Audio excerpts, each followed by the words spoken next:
Hello दोस्तों, class 11th chapter number 1 है आपका समुच्चय। तो दोस्तों, समुच्चय का प्रयोग आप ज्यामिति में करते हैं। कहाँ कहाँ आप समुच्चय का प्रयोग करते हैं ये हमको जानना होता है। तो दोस्तों, समुच्चय का प्रयोग ज्यामितीय या फिर प्रायिकता या फिर आपका अनुक्रम में होता है। प्रायिकता आप जानते हैं, आप ज्यामिति जानते हैं, तो इनमें आपका समुच्चय का यूज होता है। संबंध एवं फलन में भी यूज होता है, जो कि आपके पास आगे आता है। चैप्टर नंबर 2-3 हो सकता है। तो फ्रेंड्स, जो समुच्चय का सिद्धांत दिया था ये आपके लिए इम्पोर्टेंट है। तो फ्रेंड्स, समुच्चय का सिद्धांत जो दिया था जर्मन गणितज्ञ जॉर्ज जॉर्ज सेंटर CANTOR ने दिया था। फ्रेंड्स, जो जॉर्ज सेंटर थे इन्होंने समुच्चय का सिद्धांत प्रतिपादित किया था और इनका जन्म 1845 में हुआ था और मृत्यु 1918 में, जो कि आपके ये जॉर्ज सेंटर थे।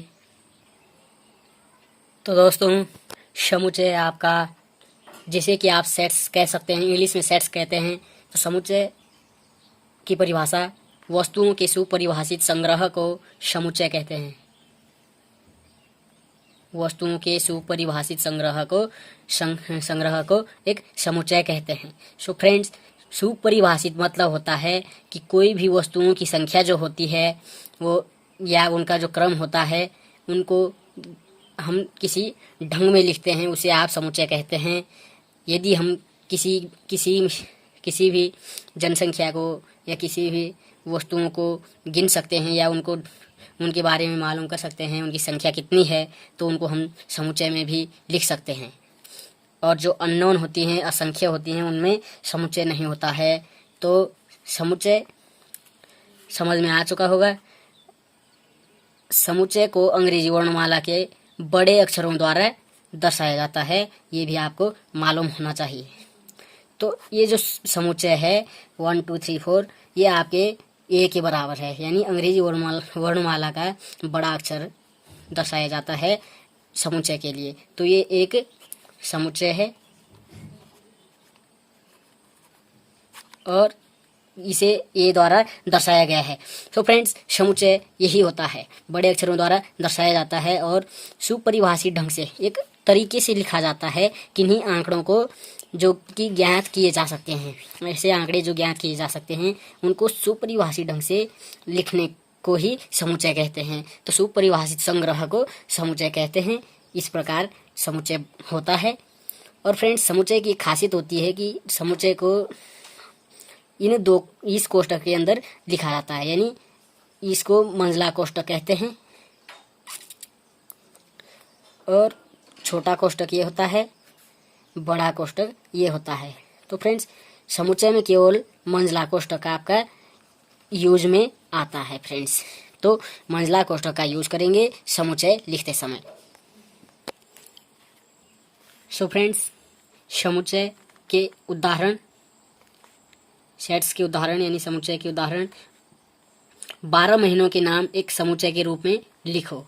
यदि क्वेश्चन आता है या फिर आपके लिए उदाहरण समझने के लिए कि 12 महीने जो हैं उनको एक समुच्चय के रूप में लिखो, तो आप लिख सकते हैं समुच्चय के रूप में मंझला कोष्ठक लगाकर कि जो महीनों के नाम के आगे के अक्षर हैं उन्हें ही लिखना, यूज करना है। तो जनवरी,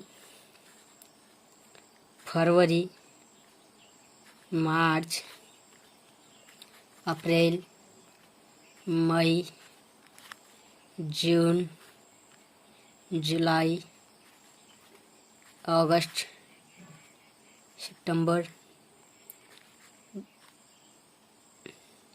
अक्टूबर, नवंबर, दिसंबर और कोष्ठक बंद। तो फ्रेंड्स, ये आपका समुच्चय हो जाता है। जो 12 महीनों के नाम हैं उनका समुच्चय इस प्रकार लिखा जाता है। तो यही है आपका समुच्चय। सप्ताह के दिनों के नाम एक समुच्चय के रूप में लिखो। सप्ताह के दिन जैसे कि 7 दिन हैं तो उनके बड़े अक्षर तो देख सकते हैं आपका Monday, Tuesday, Wednesday, Thursday, Friday, Saturday और संडे। कोष्टक बंद कर दो। यही आपका समुच्चय है। फ्रेंड्स, एक बात है यहाँ पर, एक नोटिस करने वाली बात है कि जो समुच्चय होता है, जो हमारे पास कुछ आंकड़े ऐसे होते हैं जिनको हम, जो असंख्य आंकड़े होते हैं, जो अनंत होते हैं, जिनके बारे में हम उनका एक एग्जैक्ट वो संख्या नहीं बता सकते हैं, उनमें आपका समुच्चय नहीं बनता है। फ्रेंड्स, मतलब यह है कि जैसे कि आकाश के तारों का समुच्चय, यदि फ्रेंड्स आपके पास आता है कि आकाश के तारों का समुच्चय हो सकता है या नहीं हो सकता है, तो आप नहीं, आपका जवाब होगा नहीं, क्योंकि आकाश के तारों की संख्या अनंत है फ्रेंड्स, और जिनमें समुच्चय नहीं बन सकता है, क्योंकि इनमें आपको संख्या मालूम नहीं होती है एग्जैक्ट, तो उनमें आपका समुच्चय नहीं होता है। उदाहरण नंबर 2 है कि पानी के अणुओं का समुच्चय। पानी में असंख्य अणु हो सकते हैं, पता नहीं है कितने हैं, तो वो भी समुच्चय नहीं बन सकता है। देश के या विश्व के ग्रेट बल्लेबाज, 10 ग्रेट बल्लेबाज, तो ऐसे में कभी कोई नया बल्लेबाज ग्रेट की कैटेगरी में आता है, कभी मतलब बदलते रहते हैं, चेंज होते रहते हैं, तो उनका समुच्चय नहीं बन पाता है। अगर कोई निश्चित होती होता कि आपका 10 बल्लेबाज ऐसे हैं कि ये ग्रेट हैं हमेशा के लिए, तो उनको